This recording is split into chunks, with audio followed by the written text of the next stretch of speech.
بسم اللہ الرحمن الرحیم الحمدللہ رب العالمین۔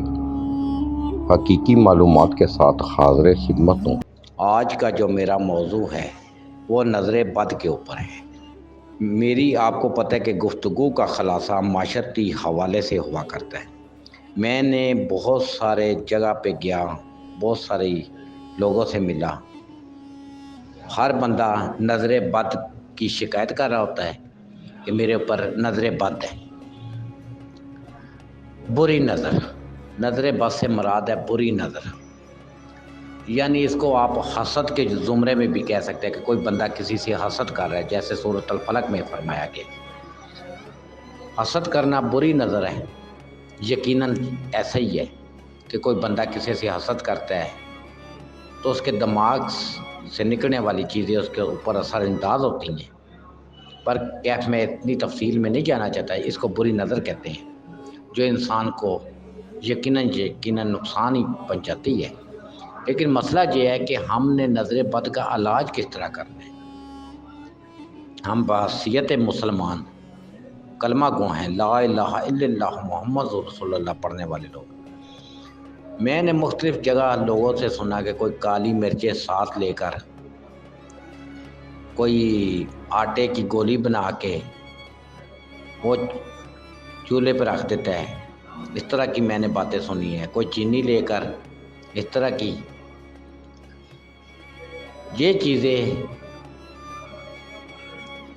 پتہ نہیں میں لوگوں سے سنتا رہا ہوں، لیکن آپ کو پتہ ہے کہ ہمارا جو تعلق ہے وہ گولرا شریف سے ہے، اور ہمارے پیر و مرشد پیر نصیر الدین نصیر رحمۃ اللہ کے فرمان بھی اور حدیث کے حوالے سے میں بات کروں کہ کسی شخص کو نظر ہے یا نہیں ہے۔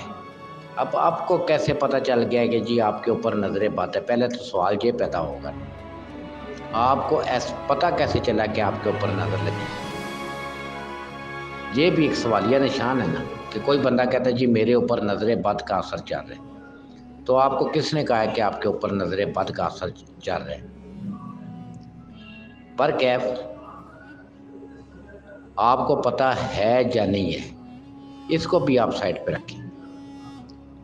سوال یہ ہے کہ میں جو بات کرنے جا رہا ہوں، اسیب، سایہ، جنات، فلانا ہے، اکثر آپ نے سنا ہوگا کہ لوگ مختلف قسم کی باتیں کر رہے ہوتے ہیں، کوئی جادو ٹونے کی، کوئی نظر بد کی، کوئی اسیب کی، کوئی سائے کی، کوئی جن کی، کوئی بھوت کی، مختلف باتیں کر رہے ہوتے ہیں کہ میرے اوپر جنات کا سایہ ہے، میرے اوپر اسیب کا سایہ ہے، میرے پتہ نہیں کیا کیا میں معاشرے میں سنتا رہتا ہوں۔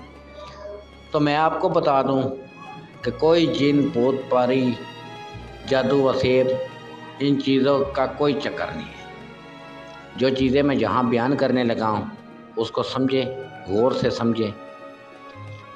ایک ہے قرآن پاک کی سورۃ الفلق، قل اعوذ برب الفلق من شر ما خلق ومن شر غاسق اذا وقب ومن شر النفاثات فی العقد ومن شر حاسد اذا حسد۔ ایک اس کے بعد قرآن پاک کی صورت ہے سورۃ الناس، قل اعوذ برب الناس۔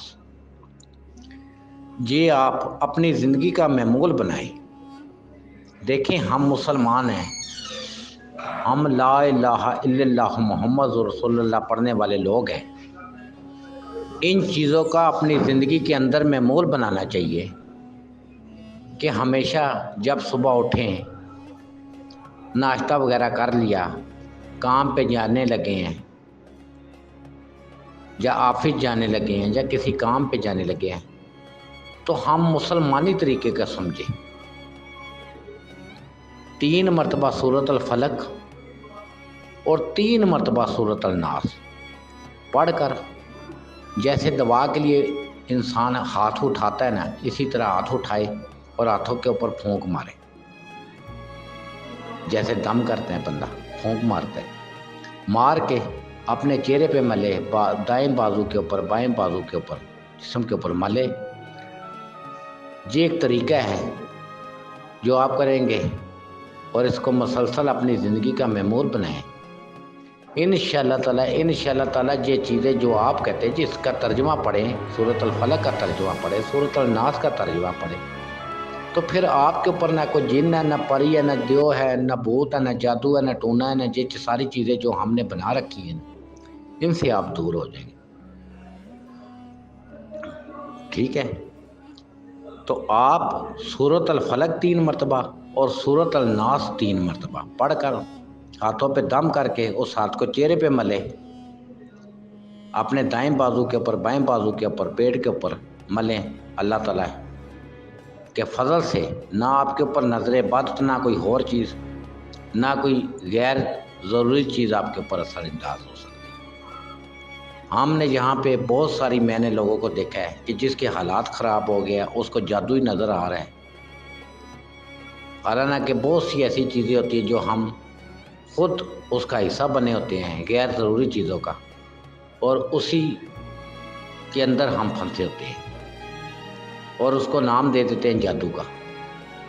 ایسی کوئی بات نہیں ہے، آپ سورۃ الفلق اور سورۃ الناس پڑھیں اور اس کے معمول بنائیں۔ میرا جو چینل ہے بڑا حقیقی معلومات کے اوپر ہے، اور یہ پیر نصیر الدین نصیر رحمۃ اللہ کے حوالے سے بھی میں بات کر رہا ہوں، انہوں نے بھی یہی فرمایا ہے۔ تو اس کے علاوہ آپ اپنی زندگی کے اندر یہ معمول بنائیں۔ ہر بندہ دیکھیں جو ہمیں اللہ تعالیٰ اپنی مہربانی سے جو ہمیں رزق عطا فرماتا ہے، اس میں کچھ پرسنٹیج غریبوں کی مد میں نکال دیا کریں۔ اگر کسی کی اتنی حیثیت نہیں ہے تو چلو وہ اپنے حساب سے کر لے، لیکن اگر کسی بندے کی اتنی حیثیت ہے، مطلب ایک بندہ اپنی ضروریات پوری کرنے کے بعد اس کے پاس کچھ پیسے بچ جاتے ہیں، تو 5% کم از کم کسی بیوہ، ندار، یتیموں کی مد میں دے دیا کریں۔ یعنی ایک بندے کی تنخواہ ہے 1,00,000 روپیہ، تو 5% اس کا بنتا ہے 5,000۔ اگر کسی کی تنخواہ ہے 50,000 تو 5% 2,500 روپیہ بنتا ہے۔ وہ حزب تفریق کسی ایسے عورت کو جو لوگوں کے گھروں میں کام کرتی ہیں، بیواں عورتیں ہیں، ندار ہیں، یتیم بچے ہیں، جن کی ہر بندے کو یہ کام اپنی زندگی کا معمول بنانا چاہیے، تو اس کے پیسوں میں بھی برکت ہوگی، اس کے گھر میں بھی برکت ہوگی، اس کے لیے آسانیاں ہی آسانیاں ہوں گی۔ تو آپ اس چیز پر عمل کریں۔ تو حقیقی معلومات کے ساتھ اجازت چاہوں گا۔ اللہ حافظ۔